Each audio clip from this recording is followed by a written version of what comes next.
여러분 안녕하십니까? 최재형 감사원장이 임기를 6개월 남겨두고 사퇴했습니다. 어떤 역할을 할지 숙고하겠다는 말로 대선에 출마할 뜻을 강하게 내비쳤습니다. 내일은 윤석열 전 검찰총장이 대선 출마를 선언할 예정인데요. 예상과 관측이 무성했던 사정기관장 출신 야권의 대선 주자들 행보가 선명해지고 있습니다. 먼저 신수아 기자입니다. 출근길 취재진과 만난 최재형 감사원장은 작심한 듯 자리에서 물러나겠다고 밝혔습니다.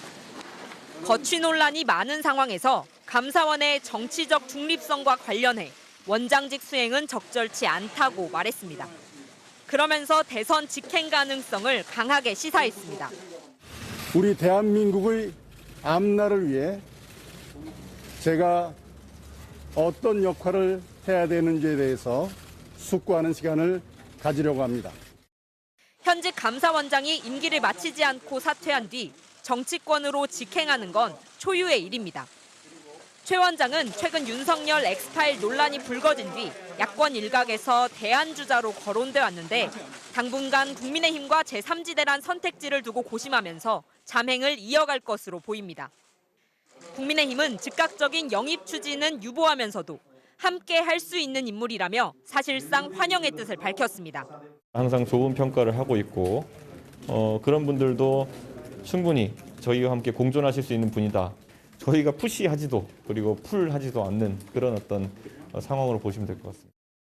검찰총장 사퇴 후 4개월 가까이 잠행하며 전원 정치를 해온 윤석열 전 검찰총장은 내일 윤봉길 의사 기념관에서 대선 출마를 공식 선언합니다. 선언에 맞춰 페이스북 등 SNS 활동과 민심 투어 행보를 시작한다는 계획입니다. 이렇게 제1야당보다 외부 주자들이 더 주목받고 있는 상황에서 최근 국민의힘에 복당한 홍준표 의원은 윤 전 총장의 출마 선언 직후 맞불성 국민 보고대회를 가지고 보수의 대표 주자임을 내세울 예정입니다. 여기에 유승민 전 의원도 법조인들은 평생 과거에 매달린 분들이라고 견제하는 등 당내 주자들의 움직임도 빨라질 것으로 보입니다. MBC 뉴스 신수아입니다. 장관들은 없지만 감사원장, 검찰총장 같은 이 사정기관의 수장은 임기가 딱 정해져 있습니다. 그 기간 동안 정권 눈치, 정치권 눈치 보지 말고 독립성과 중립성을 지켜서 권한을 행사하란 겁니다. 그런데 검찰총장에 이어서 이제 감사원장까지 스스로 임기를 단축했습니다. 문재인 대통령도 바람직하지 않은 선례라고 비판했는데요. 보도에 양윤경 기자입니다. 최재형 감사원장은 사퇴 이후로 정치적 중립성이 의심받는 상황을 언급했습니다. 거치어가는 많은 논란들이 있는데 감사원의 어떤 정치적 중립성이나 이런 문제와 관련해서 제가 감사원장직을 계속 수행하는 것은 적절치 않다고 판단했습니다. 하지만 대권 도전을 시사하는 중도 사퇴는 오히려 정치적 중립성 논란에 기름을 부었고 문재인 대통령은 강력한 유감을 나타냈습니다. 문 대통령은 감사원장의 임기 보장은 정치적 중립성을 지키기 위한 것으로 최재형 전 감사원장은 바람직하지 않은 선례를 만들었다며 아쉬움과 유감을 표했습니다. 민주당과 정의당도 지금까지 감사원장으로 해온 직무는 모두 정치적 욕심에서 비롯됐다는 의심을 받게 됐다고 비판했습니다. 월성 1호기 감사나 이런 모든 행위들 자체가 다 소신에 따른 감사원장의 무슨 행위로 보여지기보다는 다 정치적 행위로 해석될 수밖에 없지 않겠는가. 부적절한 처신이며 정치사에도 대단히 나쁜 선례를 남기게 될 것입니다. 감사원 내부에서도 우려의 목소리가 나옵니다. 답답하긴 한데 불만도 있고 그렇게 하더라고요. 법이 정한 임기를 스스로 줄여가며 대선판에 직행한 윤석열 전 총장이나 최재형 감사원장 모두 나라와 국민의 부름을 앞세웠습니다. 제가 우리 국민 여러분들의 또 기대 내지는 또 염려 이런 거 제가 다 경청하고 대한민국의 앞날을 위해 제가 어떤 역할을 해야 되는지에 대해 하지만 이들은 사정기관장들이 언제든 자신의 정치적 목적을 위해 수사나 감사를 이용할지 모른다는 의심을 사게 만들었습니다. MBC 뉴스 양민경입니다. 민주당은 오늘부터 예비 후보 등록을 시작해 한 명의 대선 후보를 뽑기 위한 경선 레이스를 먼저 시작했습니다. 그 첫날 정세균 전 총리와 이광재 의원이 단일화하겠다는 승부수를 던졌는데요. 현재 1위 이재명 지사를 겨냥한 새 분리기를 시작한 겁니다. 나세영 기자입니다. 민주당 대선 예비 후보 등록이 시작되자마자 후발 주자인 최문순 강원지사가 여의도 당사를 찾았습니다. 아무래도 이제 첫 번째로 등록을 하면 언론에서 주목을 많이 해주실 테니까 또 저도 좀 춘천에서 일찍 올라와서 등록을 했습니다. 내일은 이낙연 전 대표와 박용진 의원, 등록 마지막 날인 모레는 이재명 경기지사와 추미애 전 법무장관, 정세균 전 총리가 등록할 예정입니다. 경선 레이스 시작과 함께 후보 간 연대 움직임도 본격화됐습니다. 앞장서 경선 연기론을 주장했던 정세균 전 총리와 이광재 의원이 본 경선 전에 단일화하겠다고 밝힌 겁니다. 7월 5일까지 먼저 저희 둘이 하나가 되고 민주당 적통 후보 만들기에 장정을 이어가 단일화의 명분으로 민주당 적통 후보를 내세운 건 이재명 경기지사에 대한 친문 진영의 견제란 해석이 나왔습니다. 다만 여권 지지율 2위인 이낙연 전 대표 측은 인위적인 단일화를 말하긴 이르다며 결선 투표 등 경선 과정에서 자신을 향한 결집이 이루어지길 기대했습니다. 이 같은 반 이재명 전선 형성 조짐에 대해 이 지사 측은 다른 후보들의 결집은 예상했던 바고 당황스럽지 않다며 의미를 축소했습니다. 경선 흥행을 위한 고민도 본격화된 가운데 민주당은 우선 예비 경선에서만 최소 4차례 TV 토론을 실시하기로 했습니다. 유권자는 재미있고 후보자는 괴롭고 야권은 무서울 그런 경선을 준비하겠다는 각오입니다. 민주당 예비 경선은 다음 달 11일 치러지며 일반 국민과 당원 여론조사를 5대5 비율로 반영해 6명을 선출합니다. MBC 뉴스 나세웅입니다. 청와대 반부패 비서관이 부동산 투기 의혹으로 사퇴한 걸 두고 여당 내에서도 비판이 거셉니다. 청와대의 인사검증 시스템이 똑바로 작동하는 게 맞냐는 건데요. 인사수석이 책임지라는 말까지 공개적으로 나왔습니다. 엄지인 기자입니다. 지난 3월 2일 한국토지주택공사 투기 사건이 터지자 문재인 대통령은 같은 달 16일 대국민 사과를 했습니다. 이로부터 보름 뒤 50억 원 넘는 대출을 받아 65억 원짜리 상가를 사들인 김기표 변호사가 공직자의 부정부패를 감시하는 청와대 반부패 비서관에 임명됐습니다. 부동산 투기에 대한 국민적 분노가 걷잡을 수 없이 커지던 상황에서 어떻게 이런 인사검증이 이루어졌는지 여당 대표까지 공개적으로 비판했습니다. 왜 이런 사안이 잘 검증되지 않고 임명되는가에 대해서 청와대 인사 시스템을 돌이켜 봐야 된다고 보여집니다. 김회숙 청와대 인사수석이 물러나야 한다는 주장도 터져나왔습니다. 인사 검증의 문제가 인사수석 수관이기 때문에요. 인사수석이 그거에 대한 총 책임은 질 필요는 있어 보입니다. 야당은 후보 추천을 맡은 인사수석은 물론 검증을 담당하는 민정수석까지 경질하라고 공세 수위를 높였습니다. 반쯤 썩은 사람을 찾아서 비서관으로 임명한 것 같은데 이번 검증에 책임이 있는 민정수석 물러나야 합니다. 오히려 이 정도는 괜찮다는 인식과 태도가 광범위하게 묵인된 것이 아니냐는 비판이 합리적일 것입니다. 청와대는 검증 부실에 대한 비판을 겸허히 받아들인다면서도 인사수석 등의 책임론은 동의하지 않는다고 선을 그었습니다. 하지만 청와대 내부에서조차 청와대 참모들의 잇따른 내로남불 논란은 부실한 검증 시스템보다는 안이한 판단이 문제라는 지적이 나오고 있습니다. MBC 뉴스 엄지인입니다. 국내에서 발행된 암호화폐 종류만 수백 가지가 넘습니다.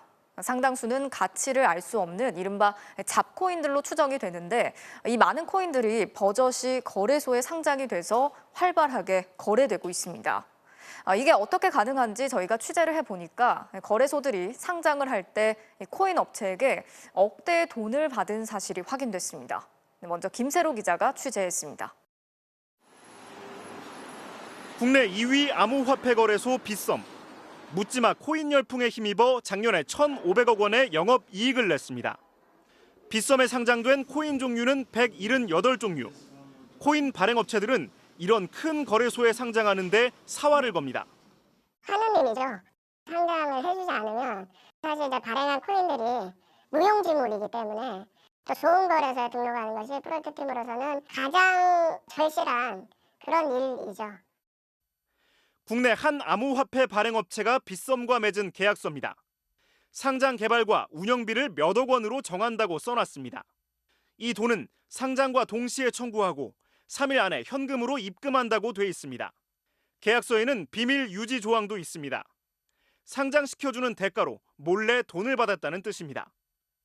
무조건 내야 되는 비용이고 내고의 여지도 없는 거죠. 업계 사람들은 빗썸만 이런 게 아니라고 말합니다. 대형 거래소들은 다들 많게는 수십억 원씩 이른바 상장피를 챙겼다는 겁니다. 2017년도, 18년도 정말 코인 광풍이 불었을 때 대형 거래소에 상장하기 위해서 뒷돈 몇십억씩 줘야 된다. 이런 일들이 횡행했었거든요. 이렇다 보니 브로커도 판치고 있습니다. 대형 거래소에 상장시켜주겠다며 이른바 컨설팅비를 받고 로비를 합니다. 빗썸에게 해명을 요구하자 처음에는 상장비를 절대 받지 않았다고 했습니다. 사실 좀 완전 처음 듣고 모르는 얘기입니다. 하지만 계약서 내용을 하나하나 읽어주자 말이 달라졌습니다. 상장 대가로 받은 게 아니라 실비라는 겁니다. 지금은 안 받는다고 했습니다.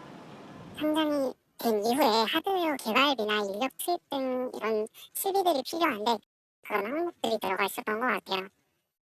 빗썸은 홈페이지에 어떤 명목으로도 상장피를 요구하지 않으며 상장 비용이나 상장피에 대한 소문은 모두 사실이 아니라고 공지하고 있습니다. MBC 뉴스 김세로입니다. 지금 코인 시장은 공포가 덮쳐오고 있습니다. 거래소들이 아무 코인이나 돈을 받고 마구 상장시킬 때는 언제고 이제 와서 자기들이 살아남으려고 무더기로 상장 폐지를 하고 있습니다. 상장 폐지냐 살아남느냐에 따라서 코인 가격이 하루에도 수십 배씩 너를 뛰고 있습니다. 이어서 서유정 기자가 전해드리겠습니다. 오늘 낮 12시 국내 1위 코인 거래소 업비트에서 23개 코인이 사라졌습니다. 열흘 전 예고했던 대로 모두 상장 폐지한 겁니다. 폐지된 코인들 중에는 하루아침에 90% 가까이 폭락한 것도 있습니다. 공포가 됐어요. 갑자기 한순간에 거기에 투자했던 돈들은 지금 손해가 7, 80% 한순간에 그냥 돈이 그냥 종이 쪼가게 되는 거예요. 반면 유의 종목으로 지정돼 10분의 1 토막이 난 종목이 갑자기 4배 넘게 오르기도 했습니다. 다음 주에 상장 폐지를 앞두고 있는데도 도박성 강한 투기 자금이 몰려든 겁니다. 지금 코인 시장은 폭탄 돌리기입니다. 어느 코인이 하루아침에 사라질지, 어느 코인이 살아남을지 도박이나 다름없는 투기가 판을 치고 있습니다. 심지어 죽은 코인이 다시 살아나기도 합니다. 지난주 금요일 코인 거래소 코인빗이 상장 폐지하기로 했던 8개 코인을 다시 살려두기로 결정했습니다. 시한을 불과 3시간 정도 앞두고 갑자기 나온 결정에 폭락했던 코인들이 다시 30배 넘게 폭등했습니다. 코인빗은 왜 이 코인들을 살려뒀는지도 제대로 밝히지 않았습니다. 그냥 갑자기 열 몇 개가 이렇게 후루룩 올라와 버리면 그거를 검증하는 시스템이라든가 이런 부분들이 조금 잘못되어 있는 건 아닌가라는 생각은 합니다. 정부가 거래소를 정리하겠다고 예고한 시한은 9월. 부실 코인이 워낙 많다 보니 살아남을 거래소가 많지 않아 보입니다. 그런데 실명 계정 인증은 은행이 지고 있잖아요. 근데 은행은 실명 인증 개조를 해주길 싫어합니다. 모든 책임을 자기들이 져야 되니까. 다급해진 거래소들은 이제 와서 부실 코인들을 적극적으로 쳐내고 있습니다. 무더기로 상장시켜 돈 벌 때는 언제고 이제 와서 자기가 살아남으려고 코인들을 정리하고 있는 겁니다. 하지만 애초에 왜 상장해줬는지 이제 와서 왜 폐지하는지 거래소들은 제대로 밝히지 않고 있습니다. MBC 뉴스 서유정입니다. 이어서 코로나19 소식 전해드리겠습니다. 이번 주 목요일이죠. 완화된 거리 두기 시행을 앞두고 일상에선 이미 방역의 긴장감이 느슨해진 모습이 나타나고 있습니다. 경기도의 한 놀이공원에서는 수백 명이 뒤엉켜서 대규모 물총놀이 행사를 즐기는 등 방역 수칙이 지켜지지 않아서 우려의 목소리가 커지고 있습니다. 김하영 기자가 취재했습니다. 지난 주말 경기도 용인의 에버랜드에서 열린 물총싸움 축제. 사회자의 한마디에 관객석에 앉아있던 참가자 수백 명이 중앙으로 쏟아져 나옵니다. 사방에서 퍼붓는 물줄기에 머리부터 발끝까지 순식간에 젖어듭니다. 시민들은 일제히 함성을 지르고 거리두기는커녕 아예 마스크를 벗고 다니는 모습까지 보입니다. 마스크를 쓴 사람들도 위험하기는 마찬가지입니다. 마스크 필터가 물에 젖으면 침방울 차단 효과가 떨어져 감염 위험이 커집니다. 제조사가 제시하는 94%, 80% 그런 방어 효과를 발휘하기는 어렵겠죠. 완화의 시점에서 이런 것들이 더 빈번하게 일어날 텐데 방역에 있어서는 큰 문제가 될 수 있겠죠. 정부도 방역 긴장감이 풀어지는 상황을 7월 방역 최대 위험 요인으로 여기고 있습니다. 이번 주 목요일부터 수도권은 6명까지, 대부분의 비수도권은 8명까지 모일 수 있고 영업시간도 연장되는 새로운 거리두기가 시작되는데 방역 긴장감이 떨어진다면 확진자 수가 증가할 가능성이 크기 때문입니다. 이와 함께 백신 접종을 하지 않은 20대에서 50대, 신규 확진자의 70%가 나오고 있는 수도권 상황, 대규모 이동이 예상되는 여름 휴가철, 그리고 델타 변이 확산도 위험 요인으로 꼽힙니다. 정부는 실내에서는 무조건 마스크를 착용하는 등 그동안 지켜온 방역 수칙을 더 철저히 지켜달라고 당부했습니다.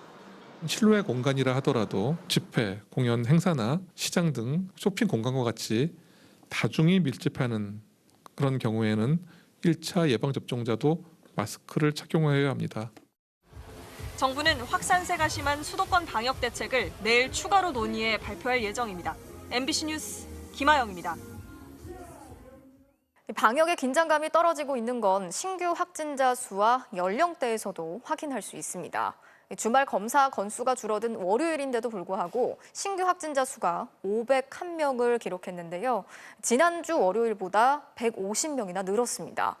또 최근 일주일 동안 발생한 확진자 중에 20대가 가장 많았고 백신을 접종했는데도 감염이 되는 돌파 감염 사례도 늘어나고 있습니다. 이덕영 기자가 취재했습니다. 지난 19일 서울 마포구의 한 술집에서 원어민 강사 6명이 모임을 가진 뒤 모두 감염돼 누적 확진자가 132명으로 늘었습니다. 대화가 힘들 정도로 음악을 크게 틀고 음주를 하는 이런 주점 형태로 비말이 많이 배출되어서 전파가 촉진, 확산됐을 걸로. 코로나19 신규 확진자는 501명. 주말 검사 건수가 줄어드는 월요일인데도 500명을 넘겼고 일주일 전과 비교하면 150명 가까이 늘었습니다. 특히 20대를 중심으로 한 젊은 층의 감염이 음식점과 주점 등을 통해 확산되고 있습니다. 지난 한 주 20대 확진자는 636명으로 전체 연령대 가운데 가장 많았고 그 전주보다 112명이나 늘면서 증가폭도 가장 컸습니다. 30대 역시 인구 대비 발생률로 보면 7.9%로 20대 다음으로 높았습니다. 20, 30대의 확진자는 음식점, 유흥시설 등 다중이용시설과 지인 간 전파가 많았고 40, 50대의 확진자는 종교활동과 직장 등을 통한 집단 감염이 좀 더 많았습니다. 백신을 2차례 접종받고 2주가 지난 뒤 확진되는 돌파 감염도 지난 24일까지 44명에게서 확인됐습니다. 모두 화이자와 아스트라제네카 백신 접종자들인데 최근 아이돌 그룹 인피니트의 김성규가 얀센 백신을 맞고 2주 뒤 확진돼 얀센 백신의 돌파 감염 첫 사례가 될 걸로 보입니다. 변이 바이러스 감염자는 267명이 추가됐는데 델타 변이가 73명이었고 수도권은 물론 대구와 충남 등에서도 확인됐습니다. 델타 변이 확산을 막기 위해 아스트라제네카 백신 접종 주기를 단축하자는 의견에 대해 정부는 충분한 면역력이 생기려면 접종 주기를 지켜야 한다며 11주에서 12주인 현행 주기를 유지하겠다고 밝혔습니다. MBC 뉴스 이덕영입니다. 이번 주 금요일 제주도에서부터 본격적으로 장마가 시작된다고 하는데요. 7월에 시작되는 지각 장마 39년 만의 일이라고 합니다. 특히 이번 장마는 지역에 따라서 시기도 또 비의 양도 변동이 심하다고 하는데 장유진 기자가 자세히 설명해 드리겠습니다.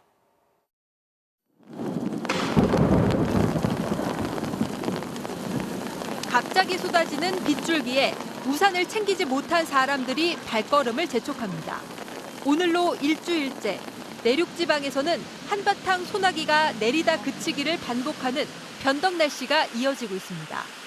언제 비가 올까 이것 때문에 걱정도 많이 돼요. 갑자기 요즘 비가 자주 내려서. 찬 공기가 한반도에 오래 머물면서 5월부터 소나기와 우박 현상이 유난히 잦았지만 장마 전선이 뿌리는 비는 아니었습니다. 철옹성처럼 버티던 찬 공기의 유입 통로가 차단되고 좀처럼 발달하지 못하던 북태평양 고기압이 점차 부풀어 오르자 기상청이 오늘 장마 예보를 발표했습니다. 현재 전망대로라면 이번 주 금요일 전후 제주부터 장마가 시작됩니다. 그러나 이후 내륙 지방으로 장마가 확대되는 시점은 정확한 예보가 어렵다고 기상청은 밝혔습니다. 늦게 시작됐다고 늦게 끝날 것으로 보기도 어렵습니다. 북태평양 고기압의 확장 여부와 상층 찬 공기의 강도 변화에 따라 정체 전선의 위치가 달라질 수 있기 때문에 장마철로 접어드는 시점에는 변동성이 클 수 있습니다. 지난해 제주도에선 역대 가장 빠른 장마가 나타났었는데 올해처럼 7월에 뒷북 장마가 찾아온 건 지난 1982년 단 한 차례뿐이었습니다. 이처럼 장마의 시작과 끝은 해마다 달라지는데 장맛비의 강도는 갈수록 강해지고 있습니다. 약 60년 기간 동안의 추이를 살펴봤을 때에는 장마 기간 강수량은 증가하는 패턴들이 확인이 됐고요. 한 번 강수가 내렸을 때에 강한 강도로 내릴 수 있는 지역에 따라 차이가 있겠지만 이번 장마는 시작부터 강하게 쏟아질 가능성이 높아 다가오는 주말 집중호우에 대한 대비가 필요합니다. MBC 뉴스 장유진입니다. 경찰이 사업가한테서 금품을 받은 혐의로 현직 부장검사의 사무실을 압수수색했습니다. 경찰이 검찰청사에 있는 검사방을 압수수색한 건 처음 있는 일인데요. 검경 수사권 조정 때문에 가능했다는 분석이 나옵니다. 손하늘 기자가 취재했습니다.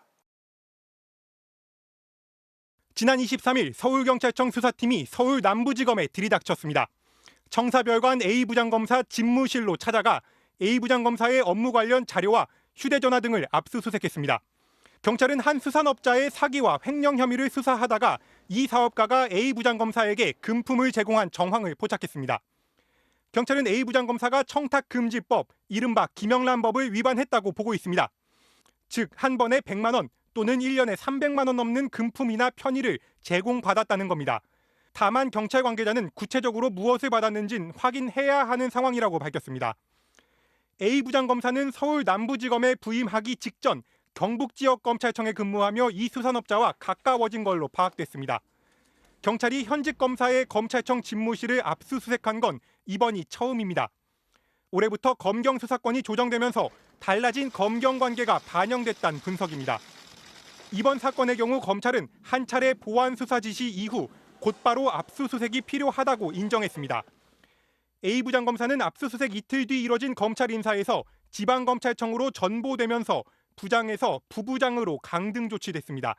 법무부 역시 해당 검사가 수사를 지휘하는 부장검사 역할을 하기가 부적절하다고 판단한 겁니다.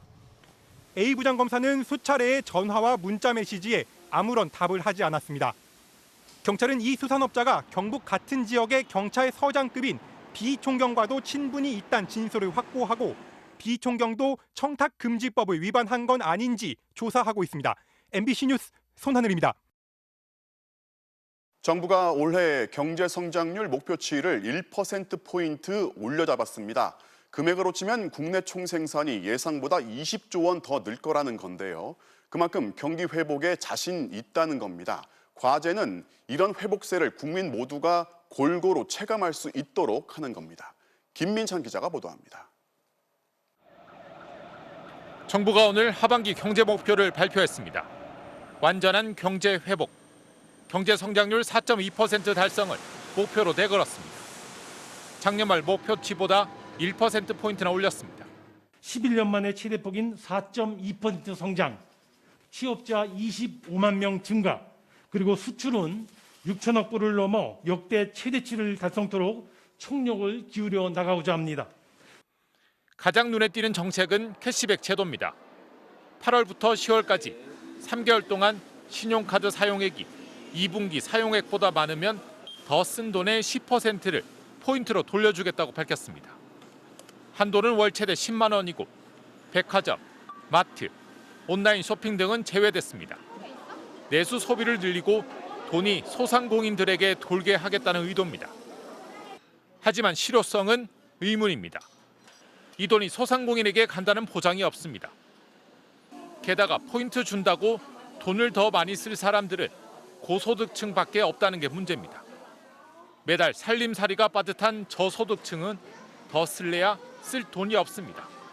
내수 진작을 위해서 우리가 노력하고 있다라는 거를 보여주면서 또 재정은 아끼는 이런 방법을 쓰고 있는 건데요. 그냥 좀 일을 쉽게 하면 좋을 것 같은데 너무 이렇게 어렵고 복잡하게 하지 않나. 문제는 양극화입니다. 이미 명품, 슈퍼카, 백화점 소비는 코로나 이전보다 훨씬 더 많아졌습니다. 하지만 식당, 여행사 같이 어려운 데는 아직도 어렵습니다. 일자리가 늘었다지만 대부분 임시직, 일용직입니다. 영업이 제한된 자영업자들의 피해를 지원하고 문화예술, 관광 분야에도 특별한 지원이 있어야 할 것입니다. 정부도 이걸 모르는 건 아닙니다. 하지만 여전히 직접 재정을 쓰는데 인색해 보입니다. MBC 뉴스 김민찬입니다. 어디에서 날아올지 모르는 포탄에 대비해서 둥근 지붕 형태로 방공망을 구축하는 걸 영어로 아이언돔이라고 합니다. 방위사업청이 북한의 장사정포 공격에 대비해서 한국형 아이언돔을 직접 개발하기로 했습니다. 남효정 기자가 보도합니다. 지난 10일 팔레스타인 무장단체 하마스가 쏘아올린 로켓포 수십 발이 공중에서 폭발합니다. 이스라엘의 방어체계인 아이언돔이 요격한 겁니다. 하마스가 쏜 로켓포 가운데 90%를 아이언돔이 격추했다는 게 이스라엘의 주장입니다. 우리 군도 한국형 아이언돔을 국내 기술로 개발하겠다고 밝혔습니다. 북한군이 수도권 타격을 목표로 군사분계선 이북에 배치한 장사정포 요격이 목표입니다.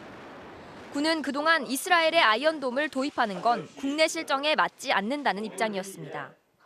이제 아이언돔을 들여와서 바로 대응할 수 있는지 여부도 저희들 나름 검토를 했지만 저희 안보 환경하고 좀 맞지 않고 하마스하고 북한의 능력하고는 좀 다르기 때문에. 하마스의 로켓포는 날아오는 게 보일 정도로 속도가 느리지만 북한의 장사정포는 음속인데다 시간당 10,000발 넘게 쏘아올릴 수 있습니다. 동시다발적인 폭풍 발사를 요격하는 건 현실적으로 불가능하다는 겁니다. 이 때문에 우리 군은 한국형 아이언돔을 비행장이나 군 지휘소 같은 주요 군사시설의 집중 방어용으로 개발할 예정입니다.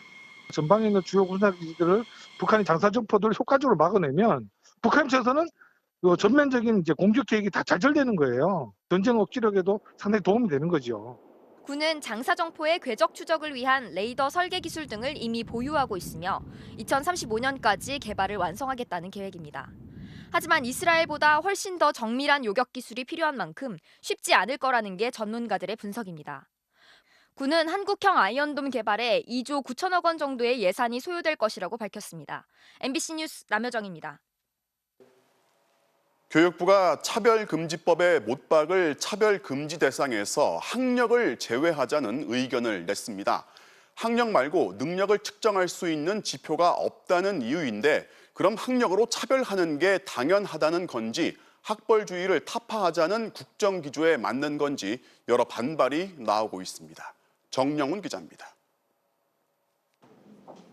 지난해 6월 말 정의당 장혜영 의원이 대표 발의한 차별금지법. 성별과 장애, 인종과 학력 등을 이유로 개인이나 집단을 차별하는 행위를 금지하는 내용을 담고 있습니다. 그런데 교육부는 최근 국회에 제출한 검토 의견에서 차별 대상 범위 중 학력을 제외하자는 의견을 제출했습니다. 학력은 성과 연령, 국적, 장애 등과 같이 통상 선천적으로 결정되는 것이 아니라 개인의 노력에 따라 성취 정도가 달라져 합리적 차별로 보는 경향이 강하다는 겁니다. 따라서 학력을 차별 금지 사유로 명시하는 건 과도한 규제라는 게 교육부의 주장입니다. 이게 교육기본법이나 이런 개별법에도 이제 비슷한 내용이 있으니까 그 법을 제정하는 거는 이제 신중 검토가 필요할 거다.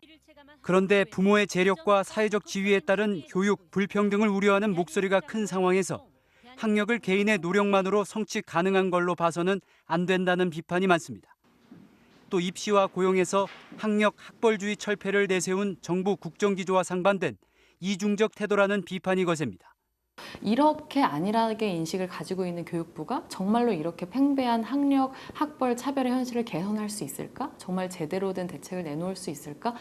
논란이 확산하자 유은혜 교육부 장관은 차별금지법 취지에는 반대하지 않는다고 해명했습니다. 저는 의원님께서 발의하신 법안의 취지에 공감하고 있기 때문에 뒤늦게 교육부는 이번 주 안으로 수정 의견을 국회에 제출하겠다고 밝혔습니다. MBC 뉴스 정영훈입니다.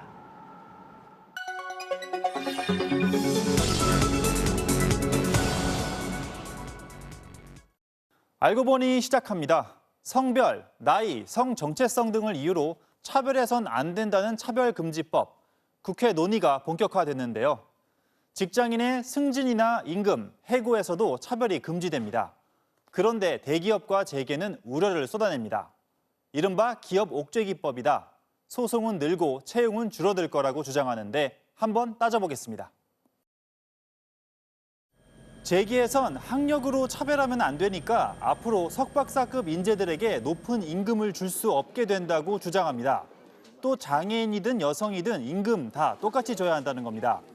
과거 아팠던 병력을 따져서도 안 되니까 신체 검사도 못하게 될 거라고 합니다. 우리 민간 기업들의 자율 경영들을 사실 보장해 주는 게 우리 헌법의 정신이라고 볼 수 있는데 이런 헌법의 정신하고도 좀 충돌이 되는 부분이 있다라고 봅니다. 하지만 극단적인 해석이란 반박이 가능합니다. 법안에선 합리적 이유 없는 차별을 금지한다고 돼 있습니다. 바꿔 말하면 정당한 근거가 있어서 다르게 대우하는 건 차별로 보지 않는다는 뜻입니다. 또 재계에선 차별 금지 항목이 20여 개나 돼서 너무 많다고 주장합니다. 그런데 앞서 차별금지법을 도입한 35개 나라를 보면 혈통이나 노조 가입 여부, 국방 의무, 소득까지 대부분 20개 안팎의 구체적인 사유를 규정해 놓고 있습니다. 다음, 기업이 무차별 소송이나 징벌적 손해배상에 시달릴 거라는 주장. 그런데 법안에선 소송 전에 국가인권위의 판단을 먼저 거치도록 했습니다. 또 징벌적 배상도 차별이 정말 악의적인 경우, 즉 고의성이나 보복성이 명백할 때만 가능합니다. 그렇다면 차별금지법이 자리 잡았을 때 일터에선 어떤 변화가 생길까요? 기업에선 합리적 이유 없이 무조건 대졸자만 뽑는 일 쉽지 않을 겁니다. 비정규직이라고 은행에서 무조건 대출 거절하는 것도 불가능하죠. 상환 능력 같은 구체적인 근거를 대야 합니다. 당연히 부담이 생깁니다, 이거는. 그 부담이 결국에는 차별하면 안 된다라고 하는 우리 사회의 규범적인 가치를 지키기 위해서 하는 부담인 거거든요. 그렇다고 기업들이 극단적인 사례를 들면서 논의 자체를 무력화시키려는 속내. 실은 비정규직이 넘쳐나는 우리 일터에서 이미 성차별, 학력차별이 너무나 뿌리 깊다는 반증이기도 할 겁니다. 2010년 차별금지법을 먼저 도입했던 영국의 경우 시행 2년 만에 직원 수 250명 이상의 기업 가운데 78%가 차별을 확실한 문제로 인식했다는 결과도 있습니다. 알고 보니였습니다. 공군 중사 성폭력 사망 사건과 관련해서 고 이중사의 유족들이 군 수사를 지켜볼 수만은 없다면서 국회 차원의 조사를 강력하게 요청했습니다. 민간이 참여하는 수사심의위원회도 국방부의 방패막이가 됐다고 비판했습니다. 신재훈 기자가 취재했습니다. 사건 발생 이후 처음으로 공식 기자회견을 연 이중사의 유족. 아버지는 딸의 생전 군번줄을 자신의 목에 걸고 다닌다며 꺼내들었습니다. 진실을 밝혀주십시오. 부탁드립니다. 도와주십시오. 회견 내내 눈물만 흘리던 어머니는 급기야 실신해 휠체어에 태워져 실려나갔습니다. 유족들은 군 합동수사단이 출범한 지 한 달이 다 됐지만 수사가 총체적으로 부실하다며 국정조사를 요구했습니다. 이번 사건의 근본적인 문제점과 만연해 있는 낡은 병역 문화의 악습을 촘촘히 좀 점검 좀 해서 진상을 밝힐 필요가 있다고 생각합니다. 유족들은 특히 엄정한 수사를 위해 민간위원 18명으로 사상 처음 출범한 군 수사심의위원회가 국방부의 방패 역할을 한다고 주장했습니다. 성추행이 벌어진 차량을 운전했던 문모 하사. 피해자가 내일 얼굴을 봐야 하지 않냐며 가해자에게 저항했는데도 전혀 몰랐다고 진술했습니다. 군 검찰은 문 하사가 강제추행을 알고도 막지 않았다며 재판에 넘기려 했지만 군수사심의위원회는 불기소 결정했습니다. 사건 이후 이중사가 옮겨간 15비행단의 중대장과 대대장은 성추행 피해자가 오니 조심하라고 미리 공지했습니다. 군 검찰은 피해 사실을 유출한 혐의가 인정된다고 판단했지만 군 수사심의위는 이번에도 더 수사라고 권고했습니다. 20여 명에 이르는데 수사심의위원회의 구속 기결을 권유한 자는 3명에 그치지 않고 있습니다. 이게 무슨 경위입니까? 국방부는 유족들의 지적을 앞으로 수사와 조사 때 유념하겠다고 밝혔습니다. MBC 뉴스 신재용입니다. 판돈 9천억 원 규모의 불법 도박 사이트를 운영했던 일당이 경찰에 검거됐습니다. 이들은 수백억 원에 이르는 범죄 수익금으로 서울과 경기도 소재 아파트를 사들여서 수십억 원의 시세 차익을 거둔 것으로 드러났습니다. 경찰이 부동산과 현금을 포함한 은닉 재산을 모두 압수했습니다. 류재민 기자가 취재했습니다. 지난 3월 경기도 남양주의 한 주택. 경찰이 검은 비닐봉지가 수북이 담긴 여행용 가방을 찾아냈습니다. 봉지 안에는 5만 원권 뭉치가 차곡차곡 담겨 있습니다. 이거 얼마고 이거? 이거 한 뭉치 얼마죠 지금? 이게 한 뭉치 5만 원짜리 한 뭉치. 한 뭉치. 가방 하나에서 발견된 현금만 14억 원입니다. 40대 A씨 등은 지난 2018년부터 불법 스포츠 도박 사이트를 운영해왔습니다. 회원 수만 1,800명에 달하는 국내에서 손꼽히는 인터넷 도박판을 벌인 겁니다. A씨는 범죄 수익을 집 안에만 두지 않았습니다. 서울 강남구 압구정동의 한 아파트. A씨 일당이 20억 원에 매입한 아파트는 현재 호가가 30억 원이 훌쩍 넘습니다. 배로 보시면 될 것 같아요. 전세도 배, 아마 매매 가격도 배 정도. A씨는 이 아파트를 포함해 서울과 경기의 아파트 세 채를 본인 이름으로 사들였습니다. 세 채에 36억 원을 주고 매입했는데 3년여 만에 공시지가 기준으로 20억 원 넘게 올랐습니다. 경찰은 아파트 외에도 A씨 소유의 단독주택 2채도 찾아냈습니다. 이들이 벌어들인 범행 수익금의 관리가 어려워지자 이를 이용해서 부동산 투기로까지 이어진 게 아닌가 그렇게 판단하고 있습니다. 경찰은 20억 원 상당의 현금성 재산은 압수하고 아파트 등 62억 원 상당의 은닉 재산을 동결하면서 국세청에 세무조사를 의뢰했습니다. 또 베트남에 서버를 둔 또 다른 도박 사이트도 함께 적발했는데 경찰은 200억 원이 넘는 범죄 수익금이 추가로 있을 것으로 보고 있습니다. 경찰은 A씨 등 도박 사이트 운영진 17명을 구속하고 베트남에 체류 중인 또 다른 사이트 운영자 B씨를 수배했습니다. MBC 뉴스 류잼리입니다. 투자금을 몇 달 안에 3배로 불려주겠다면서 전국적으로 회원을 끌어모았던 가상화폐 거래소 V글로벌의 대표 등이 경찰에 붙잡혔습니다. 전형적인 다단계 수법이었는데 확인된 피해 액수만 2조 원에 달했고 피해자는 5만 명이 넘습니다. 임상재 기자가 취재했습니다. 가상화폐 거래로 고수익을 내게 해주겠다며 전국에서 수만 명의 투자자를 끌어모았던 V글로벌이라는 회사입니다. 서울 강남에 본사를 찾아가 봤습니다. 문은 굳게 닫혀 있고 초인종조차 보이지 않습니다. 간간히 나타나는 직원들, 아무 말도 하지 않습니다. 여기 안녕하세요. 저희 MBC에서 취재 나왔는데요. 사무실에 쪼그리고 앉아 취재진의 움직임을 지켜만 봅니다. 가상화폐 거래소라던 이 회사는 실제로 다단계 업체였습니다. 안에 누가 오는 거예요. 없나 이거 막 닫다고 해서 좀 원금이라도 좀 찾을 수 없나 한번 얘기라도 좀 해보려고 한 건데. 회원들이 현금으로 V캐시라는 가상화폐를 사면 이를 유통시켜 몇 달 안에 3배의 이익을 내게 해주겠다고 약속했지만 거짓말이었습니다. 나중에 가입한 회원의 투자금으로 돌려막기만 했던 겁니다. 지난해 8월부터 최근까지 끌어들인 회원 수는 확인된 것만 5만 2천여 명, 입금된 돈은 2조 2천억 원을 넘습니다. 피해자들 대부분은 처음 몇 달은 이익이 실제로 입금되자 빚까지 내가며 투자했는데 올 초부터는 돈이 들어오지 않았습니다.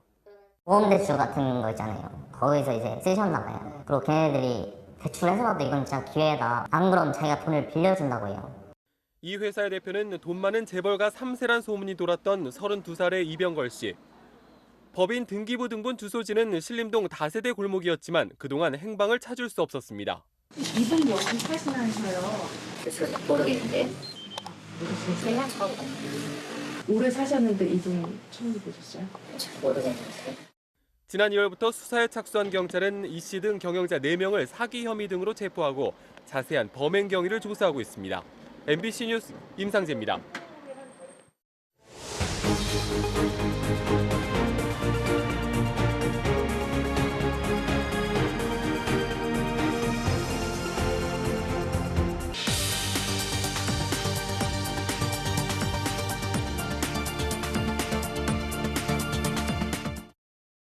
지난 4.7 재보궐선거에서 당선된 오태환 의령 군수가 여기자를 성추행한 혐의로 고소를 당했습니다. 오 군수는 오늘 기자회견까지 열어서 자신이 부적절한 말을 한 적은 있지만 정치적으로 음해를 받고 있다고 주장했습니다. 보도에 이재경 기자입니다. 지난 17일 저녁 경남 의령의 한 식당에서 오태환 의령 군수 주최로 기자간담회가 열렸습니다. 이 자리에 참석한 A 기자는 자신이 술을 마시면 얼굴이 붉어진다고 말했는데 이후 오 군수로부터 성희롱을 당했다고 주장했습니다. 저는 얼굴만 붉어지는 것이 아니라 붉어집니다라고 이렇게 이야기를 하더라고요. 잠시 뒤엔 오 군수가 자신의 신체를 보여주겠다, 같이 화장실에 가자고 손까지 잡아 끌었다며 오 군수를 강제 추행 혐의로 지난주 경찰에 고소했습니다. 일어서시면서 뭐 손을 이렇게 잡으면서 이렇게 화장실 가자 보여줄게, 손을 뿌리친 걸로 그렇게. 오태환 군수는 반박 기자회견을 자청했습니다. 문제의 발언을 하긴 했지만 성희롱 의도는 없었고 손을 잡아끈 적은 절대 없었다는 겁니다. 붉어진다는 말을 했습니다. 제가 술을 못 먹는 신체적 특징을 여기 질문을 했기 때문에 그 전체한테 설명을 하는 거지 특정인한테 성희롱성 발언을 한 사실이 없습니다. 그러면서 성추행 의혹은 자신이 부적절한 청탁에 응하지 않아 벌어진 정치적 음모라면서 피해 여기자를 무고와 명예훼손 혐의로 경찰에 맞고소했습니다. 저를 향한 음해와 허위사실이 난무하는 개탄스러운 일에 대해 저는 앞으로 단호히 대처할 것이며. 하지만 피해 여기자는 오 군수로부터 2차 가해를 당하고 있다고 밝혔습니다. 저만 자꾸 이렇게 피폐해지는 것 같아서 너무 힘들고 그것도 2차 가해 아닙니까? 경찰은 고소인을 상대로 1차 조사를 마치고 동석한 기자 등 참고인 조사를 진행하고 있는 것으로 전해졌습니다. MBC 뉴스 이재경입니다. 몇 년 전부터 동물 학대 논란이 일면서 수족관 돌고래들을 제주 앞바다로 돌려보냈습니다. 그런데 이번엔 야생 돌고래를 구경하겠다면서 제트스키나 배를 타고 접근하는 사람들이 늘면서 또다시 문제가 되고 있습니다. 조인호 기자가 취재했습니다. 지난 토요일 제주 서귀포 앞바다입니다. 제주 남방 큰 돌고래들이 헤엄치고 있는 사이로 제트스키들이 물살을 가르며 빠르게 질주합니다. 돌고래를 발견하자 더 가까이 다가가려고 급하게 방향을 바꾼 뒤 돌고래 바로 옆에서 달리기도 합니다. 제트스키 10여 대가 휘젓고 다니자 돌고래 무리들은 바닷속으로 모습을 감춰버렸습니다. 이번엔 관광객을 가득 태운 선박이 돌고래 무리에 바싹 붙어서 다가갑니다. 자칫 돌고래를 들이받을 수도 있는 아슬아슬한 상황이 1분 가까이 이어집니다. 관광선 세척이 돌고래 무리를 빙 둘러싸고 모여있는 모습도 영상으로 포착됐습니다. 해양수산부 가이드라인에서는 돌고래 반경 50m 안에 선박이 접근할 수 없고 반경 300m 안에 3척 이상의 선박이 동시에 있으면 안 되도록 하고 있습니다. 관광업체 측은 돌고래들이 호기심이 많아 스스로 배에 접근했을 뿐 고의로 가이드라인을 어긴 것은 아니라고 밝혔습니다. 위협해서 돌고래가 도망간다. 그래서 저희도 이 상품이 없고 영업을 못하게 될 텐데 일부러 저희가 그렇게 하진 않겠죠. 모든 업체가 다 마찬가지입니다. 제주도 앞바다에 살고 있는 남방 큰 돌고래는 120여 마리. 하지만 돌고래를 관찰하는 방법은 가이드라인만 있을 뿐 위반해도 처벌 규정은 없습니다. 돌고래들이 먹이를 먹는 시간이나 번식할 시간, 휴식 시간을 충분히 갖지 못해서 건강이 악화되는 거죠. 멸종이 과속화되도록 하는 악영향을 미치게 됩니다. 돌고래 관광을 둘러싼 논란이 커지고 있는 가운데 지나친 접근을 규제하는 법률 제정이 필요하다는 지적도 나오고 있습니다. MBC 뉴스 조인호입니다. 충북 청주의 한 건설 현장에서 노동자가 추락해 숨졌습니다. 그런데 추락 당시에는 없던 안전시설이 추락 이후에 설치되면서 유족들이 시공사의 은폐 의혹을 제기하고 있습니다. 이채연 기자가 취재했습니다. 지상 33층, 지하 4층 규모의 주상복합 건물 신축 공사 현장입니다. 공사 관계자가 타워 크레인 난간에 서서 뭔가를 지켜보고 있습니다. 로프에 의지를 하고 있지만 안전모도 쓰지 않은 채 위태롭게 서 있습니다. 이 작업장에서 지난 22일 오후 하청업체 소속 노동자 61살 A씨가 8m 아래로 떨어져 숨졌습니다. 많이 높았어요. 밑에서 내려다 봤을 때도 다급하게 동료분들이 심폐소생술을 하고 있는 상황이었습니다. 이미 심정지 상황이었고요. 사고 당일 A씨는 2개의 안전고리에 몸을 의지한 채 콘크리트 타설용 지지대를 설치하고 있었습니다. 안전고리를 옮기며 이동하다 중심을 잃으면서 지하 2층에서 지하 4층 바닥으로 추락한 것으로 보입니다. 시공사 측은 작업 전 안전벨트와 고리를 지급했고 앞서 안전교육도 실시했다고 주장했습니다. 지급은 다 돼 있고요. 안전장구 착용 않고는 그 위에 올라갈 수 있는 작업이 아니거든요. 하지만 현장에는 작업 발판 설치가 미흡했고 사고를 막아줄 추락 방지망도 없었습니다. 보호 장비만 지급했을 뿐 제대로 된 현장 안전 감독도 없었습니다. 가장 위험한 업종 공정 중에 하나입니다. 높은 장소에서 일하는 그런 일이기 때문에 이 추락사는 언제든지 일어날 수 있는 위험에 노출돼 있는 거죠. 고용노동부와 경찰은 원청과 하청업체 현장 책임자들을 상대로 안전관리 감독을 제대로 했는지 조사하고 있습니다. MBC 뉴스 이채연입니다.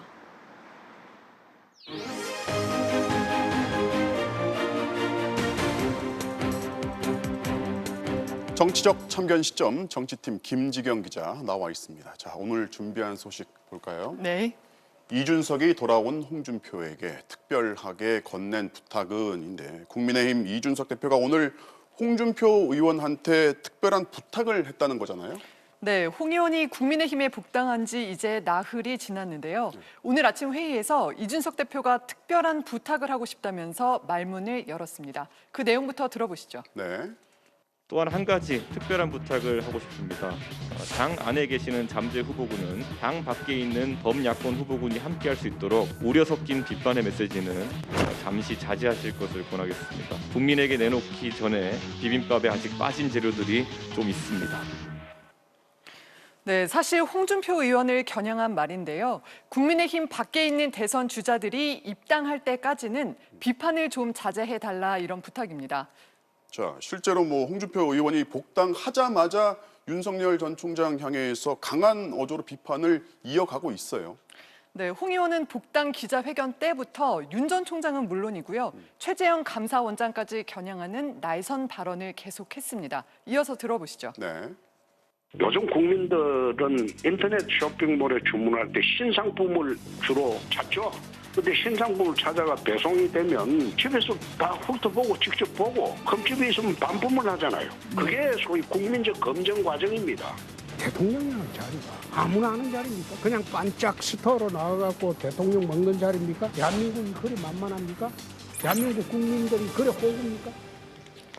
네, 여기에 대해서 당내에선 내부 총질 좀 그만해라 하는 비판이 나왔지만 홍 의원은 바른 길이라고 판단되면 그냥 직진하는 게 오늘의 홍준표를 있게 한 원동력이다 이렇게 받아쳤습니다. 자, 이제 이준석 대표도 이제 이런 홍준표 의원의 스타일을 아니까 걱정을 해서 이제 자제를 요청을 한 건데 사실 이 대표 본인도 윤 전 총장을 견제하는 발언을 꽤 하지 않았습니까? 네, 그렇습니다. 이준석 대표도 윤 전 총장의 국정 운영 능력에 대한 검증이 필요하다 여러 차례 강조했는데요. 네. 먼저 들어보시죠. 네. 대선이란 거는 문재인 정부와 싸우던 이미지, 저항의 이미지 말고도 결국 국정을 운영할 수 있느냐에 대한 국민들의 질문에 답을 해야 되거든요. 외교, 안보, 경제, 교육 이런 것들에 대한 대선 주자의 관점을 국민들은 확인하고 싶어 하거든요. 네, 이 대표는 여기에 한층 더해서요. 반부패나 공정이 아니라 일자리 문제나 경제 문제가 부각이 되면 각광받는 대선 주자가 변할 수 있다 이렇게까지 말하기도 했습니다. 이게 결국에는 검증 얘기를 하는 거잖아요. 네. 그러면 뭐 강도의 차이가 있긴 하지만 홍준표 의원하고 크게 다르지 않아 보이거든요. 네, 말투는 좀 달라도 핵심은 검증이란 점에서 비슷한 점이 있습니다. 그래서 이 대표 역시 윤 전 총장한테 너무 공격적인 것 아니냐 하는 지적을 받고는 자세를 바꾸겠다고 했었는데요. 네. 이 대표의 말입니다. 저는 윤석열 총장이나 잠재적인 우리 당의 야권의 대선주자가 될 수 있는 분들과의 의견이 자주 노출되는 것은 최대한 피하려고 합니다. 비슷한 점을 많이 강조하겠습니다. 다만 그 다음에도 거침없이 국민의힘 입당을 압박하는 기조는 바뀌지 않았습니다. 네.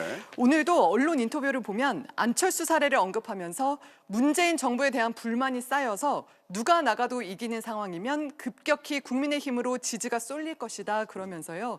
지금 윤석열 전 총장이 다자구도에서 1위가 나오는 건 큰 의미가 없다 이렇게 강조했습니다.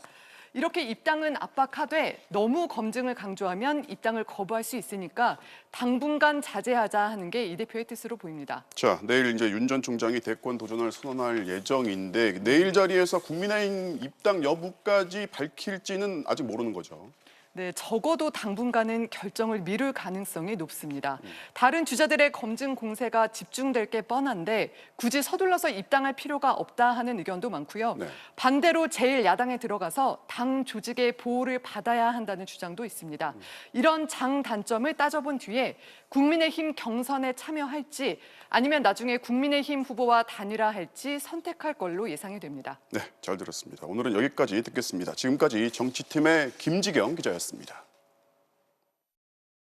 본사 탐사기획 스트레이트의 곽승규, 박진준 기자가 방송기자연합회가 주는 제152회 이달의 방송기자상 경제부문 그리고 기획보도 부문을 각각 수상했습니다.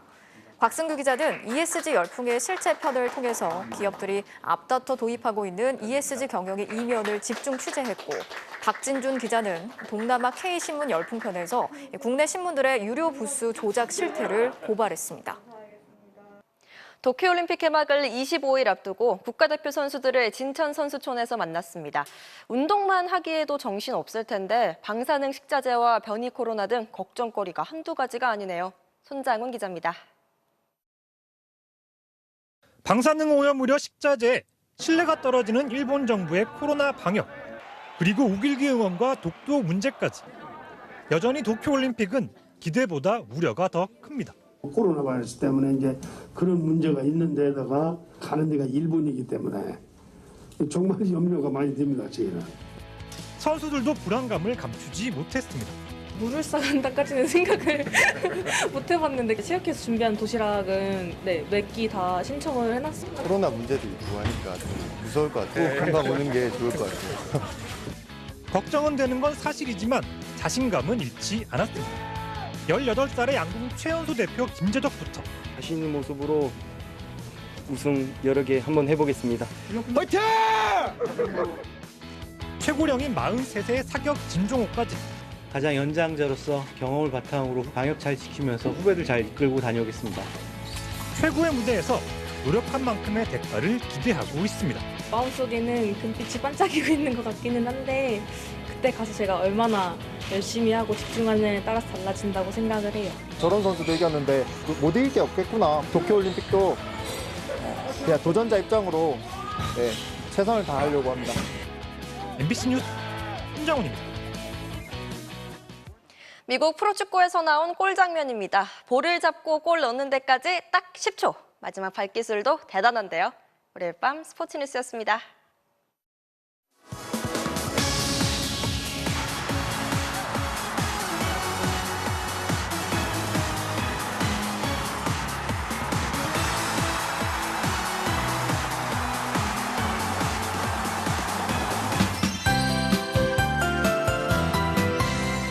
장마가 늑장할 바람을 부리는 사이 갑자기 소나기가 내리는 날들이 계속되고 있습니다.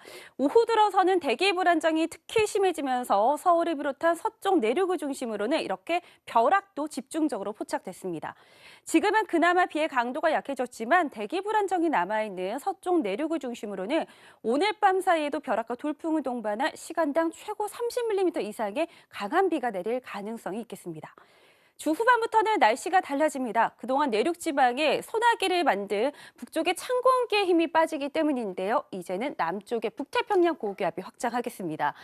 일본 남동쪽 해상에서 소멸한 태풍 참피가 북태평양 고기압에 힘을 보태면서 현재 중국 남부부터 일본 쪽에 걸쳐 있는 이 장마 전선을 끌어올리겠는데요. 따라서 주 후반인 금요일을 전후로 제주에는 첫 장맛비가 내릴 전망입니다. 내일 낮부터 밤 사이 소나기 가능성이 있겠고요. 동해안 지방도 가끔씩 비가 내리겠습니다. 아침 최저 기온은 서울 21도 등으로 오늘과 비슷합니다. 낮 최고 기온은 서울과 대구 29도까지 오르겠습니다. 북태평양 고기압의 확장 정도에 따라 변동성이 크겠지만 다음 주 중반에는 중부지방까지도 장마 전선이 북상할 것으로 보입니다. 날씨였습니다. 6월 28일 뉴스데스크 마치겠습니다. 오늘도 함께해 주신 여러분 고맙습니다.